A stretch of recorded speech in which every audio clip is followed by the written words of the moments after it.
This is a feather star, a graceful and elegant master of regeneration that takes the crown for the most mesmerizing creature in the ocean.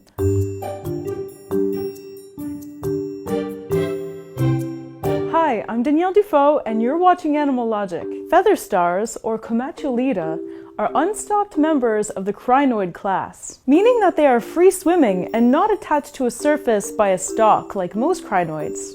Currently, there are about 600 species of crinoid, but only a fraction of those are unstocked feather stars. Some crinoids will be stalked when they're young and become free-swimming when they mature. The stalks can be as long as a meter, and some free-swimming feather stars still have a vestigial stalk.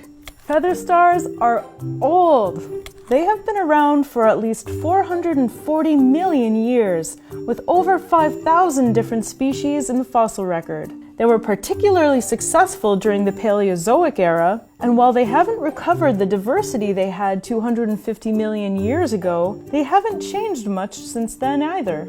Feather stars can be found all over the world, though they're most abundant in the Atlantic and Indian Oceans. They live at depths of up to 9 kilometers, but more commonly are found living in shallow waters on coral reefs.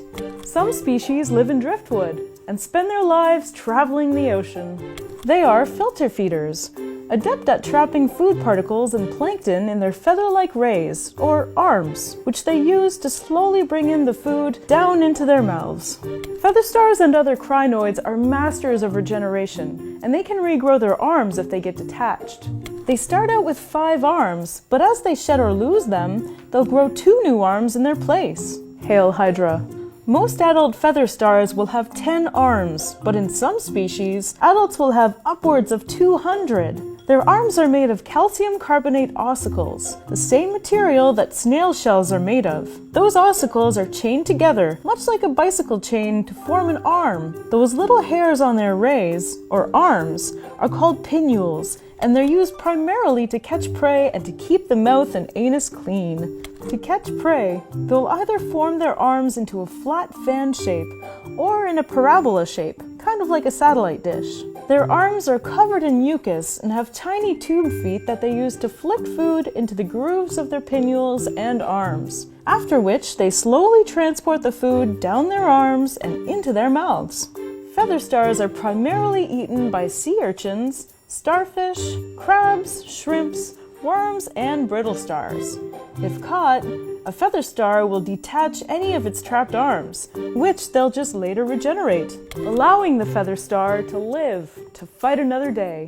There are both male and female feather stars, and like many fish, they release their sperm and eggs into the water. Depending on the species, once hatched, the larvae will attach themselves to a reef with a stalk, where they will stay for about 16 months before they reach sexual maturity, detach, and then swim away. Feather stars spend most of their time attached to reefs, but when they do move, they are absolutely breathtaking. They use their rays to flutter through the water in one of the most mesmerizing displays of movement in the animal kingdom. In some cases, feather stars will walk along the seafloor, reaching the mind-numbing top speed of 5 centimeters a second. They can cross the length of a soccer field in just under an hour. It's pretty cute. I mean, look at her go. She's trying so hard. When speed is constant, calculations like this are rather simple. Speed equals distance over time. But if you're getting into more complicated calculations, like calculating just how quickly a cheetah can catch a gazelle, you may want to brush up on those calculations by doing the Speed, Distance, and Time course by Brilliant.org, who sponsored this episode. Math can be a very intimidating subject to tackle. But I've found that with Brilliant's combination of fun, addictive math puzzles and in-depth explanation of the solutions, I've been able to get a deeper understanding of the concepts behind the problems. Math doesn't need to be scary, it can be fun.